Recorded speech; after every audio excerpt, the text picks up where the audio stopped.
Share market bye नियन में आपका स्वागत है दोस्तों। आज हम लोग एक शेयर्स के बारे में जानकारी प्राप्त करने जा रहे हैं जिसका नाम है इरकॉन इंटरनेशनल एलटीडी की बात करेंगे। शॉर्टकट मिरकॉन के नाम से जाना जाता है। तो आज के डेज में कुल मिलाकर 13% का यहाँ पे तेज़ी देखने को मिली है। तो लास्ट में इस चैनल से बने रहे क्योंकि इसकी टारगेट प्राइस और स्टॉप लॉस की बात किया जाएगा वन बाय वन करके। तो यहाँ पे कुछ इसकी हिस्ट्री के बारे में जानकारी प्राप्त करने का कोशिश करते हैं। तो आज के डेज में जैसे ही आपका मार्केट ओपन हुआ था तो यह भी शेयर 195 के आसपास में ओपन हुआ। हाई की बात करते 214 के आसपास में बनाया है। यदि लो की बात करते 194 के आसपास में बनाया है। मार्केट कैप दी नज़र आती है 20,000 करोड़ के आसपास में। पी रेशियो की यदि बात करते तो 21 के आसपास में नज़र आती है और लभांश से बहुत अच्छी देती है जिसमें 2% के आसपास में देखने को मिल रही है।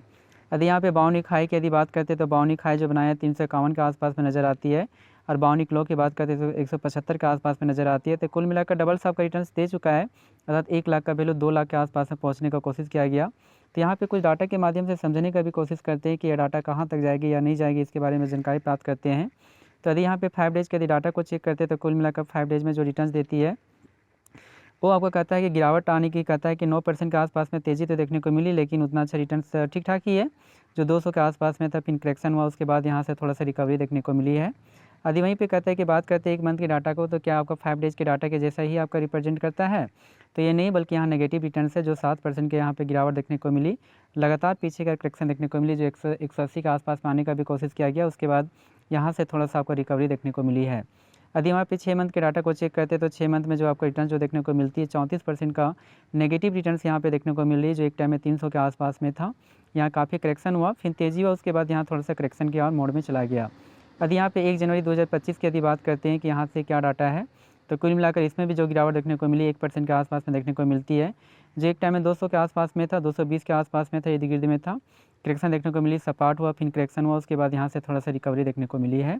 यदि कुल मिलाकर 165 डेज का यदि डाटा को चेक किया जाए पूरा डेज में, तो कुल मिलाकर कहते हैं 165 डेज में यहाँ पे चेक करते हैं तो कुल मिलाकर 5% का ही आपका रिटर्न्स दिया है।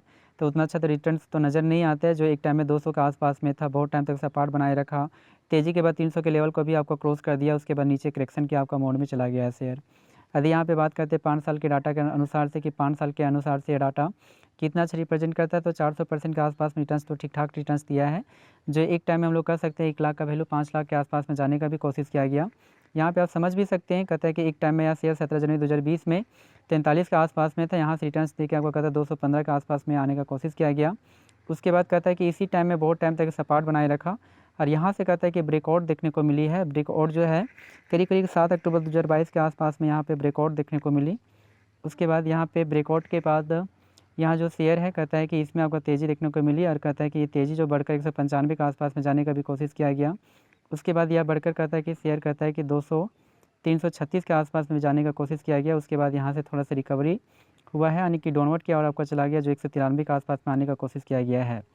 जो दोस्तों यदि यहाँ पे बात करते कहता है कि इसकी टारगेट प्राइस स्टॉप लॉस की यदि बात किया जाए तो हमारा जो बनकर आता है वो आपका टारगेट प्राइस वो आपका फ़िलहाल आपका कहता है कि इंडिकेट करता है, यानी कि 230 240 के और आपका इंडिकेट करता है।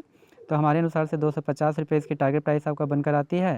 और यदि यहाँ पे स्टॉप लॉस की यदि बात किया जाए तो वो स्टॉप लॉस जो आपका बनकर आती है 175 के आसपास में आपका बनकर आती है।